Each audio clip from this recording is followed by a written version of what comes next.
Men in their late 30s and 40s are getting their testosterone back naturally. No TRT, no expensive supplement stacks, no doctor visits every month. Just 5 specific changes backed by actual clinical research that most guys have never been told about. Here's exactly what they are doing, and here's what the industry does not want you to figure out on your own. Low testosterone is not just about your sex drive. Research shows it is a direct risk factor for heart disease, metabolic syndrome, diabetes, hypertension, osteoporosis, and even all-cause mortality. And the reason so many men have low testosterone right now is not bad genetics, it is a modern lifestyle. And nobody is connecting those dots for you, because connecting those dots does not sell anything. Here is what is actually happening inside your body. Fat cells contain a specific enzyme called aromatase. Aromatase takes testosterone and converts it directly into estrogen. The more body fat you carry, especially around the abdomen, the more of this conversion is happening inside you right now. This is well documented in the medical literature. Your testosterone is literally being chemically converted into estrogen by your own fat tissue, and this is just one mechanism. Plastics in your food containers, cans, and packaging contain compounds called BPAs, bisphenol A, which are endocrine disruptors. They interfere with the exact hormonal pathway your body uses to produce testosterone. Studies tracking BPA levels in adolescent boys found that higher BPA exposure directly correlated with lower testosterone. These chemicals are in your water, your food packaging, your cans. You are being exposed every single day. The average man today is overfed on processed food, underslept, chronically stressed, and surrounded by plastics. Every single one of those things suppresses testosterone through a documented biological mechanism. Poor sleep alone. One study on healthy men found that restricting sleep to 5 hours for just 8 days dropped daytime testosterone by 15%. Another study tracking 2.3k men found that for every hour less of sleep, testosterone dropped by nearly 6 points. And 5 hours of sleep is the exact pattern of 15% of working adults right now. This is not some fringe theory. This is happening to most men, and nobody is telling us the real cause. So what is the solution being sold? TRT, testosterone replacement therapy, injections, gels, patches.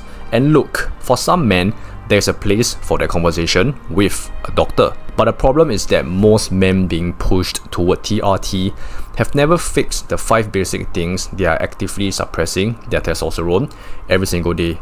You're being handed an expensive external fix for a problem that has a root cause. And once you go on TRT, your body's own production shuts down further. You are treating the symptom and deepening the problem. The first thing is reducing body fat, specifically because of the aromatase mechanism.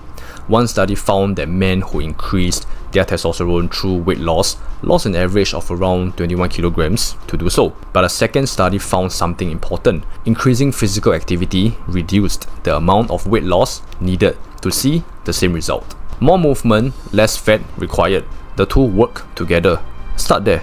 Exercise matters, but the type of exercise matters more. A study split young physically active men into 2 groups. One did 40 to 45 minutes of steady state cardio, the other did high intensity intervals, 90 seconds on, 90 seconds recovery, for roughly the same total time. Blood was measured before, after, and 12 hours later. The HIIT group showed significantly higher testosterone increases than the steady state group. Short, intense bursts, not hour-long jogs. That is the difference. With diet, one of the clearest findings from research is this. Men who restricted fat in their diet had lower testosterone than those who did not. Testosterone is built from cholesterol. Fat is part of that pathway.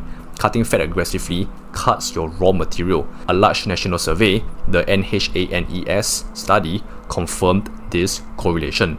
The takeaway is straightforward. Avoid processed food, eat real food, and do not fear healthy fats. And for anyone worried about soy, a meta-analysis of 47 studies found that even high soy intake did not reduce testosterone levels in men. That one is a myth. Sleep is where testosterone is produced. Stage 3 and REM sleep, the deepest stages, are when the body does its hormonal work. Interrupting that process, whether through 5-hour nights, fragmented sleep, or caffeine too close to bedtime directly reduces output. One study showed that caffeine reduces deep sleep duration even when a person feels like they slept normally. The target is 7 to 9 hours. Consistent schedule, dark room, cold temperature, caffeine cut off early. There is no supplement that replaces what good sleep does for testosterone. Stop hitting food in plastic containers. Switch to glass or metal where possible. Look for BPA-free labeling on cans and packaging. These are not dramatic lifestyle changes. They are small switches that remove a consistent daily source of hormonal interference. Research on BPA exposure in adolescents show a direct link between urinary BPA concentration and suppressed testosterone. The exposure is cumulative. Reducing it matters. One more thing worth mentioning: cortisol, the stress hormone, and testosterone have a direct inverse relationship. When cortisol stays elevated from chronic stress, testosterone production gets suppressed through the HPG axis. Ashwagandha has been studied in a randomized trial. 60 adults, ashwagandha versus placebo. The testosterone increase was not statistically significant, but the reduction in anxiety and depression was. And since chronic stress is one of the biggest testosterone suppressors, anything that meaningfully reduces that load has an indirect but real effect on hormonal health. This is where Eastern practice and Western science start pointing at the same thing. The good news is that every single one of these is fixable. The body responds. Fat loss reduces aromatase. HIIT increases output. Sleep restores production. Removing plastics removes interference. Reducing stress unblocks the pathway. These are not complicated changes. They are just changes that nobody has laid out clearly for most men. Men who have gone through this process, fixing the root causes rather than chasing a shortcut, consistently report the same things coming back online: energy, drive, focus, mood, physical performance. Not from injections, from addressing what was suppressing testosterone in the first place. If you want the full system, both the Western research side and the Eastern approach to hormonal health combined, that is exactly what One Man Mastery is built around. Everything is structured, it covers both sides, and there is a community of men going through the same process. The link is in the description. If you're not ready yet, keep watching, but if you want to actually lock in and execute on this, that is where to go. Feel better, look better. I'll see you inside.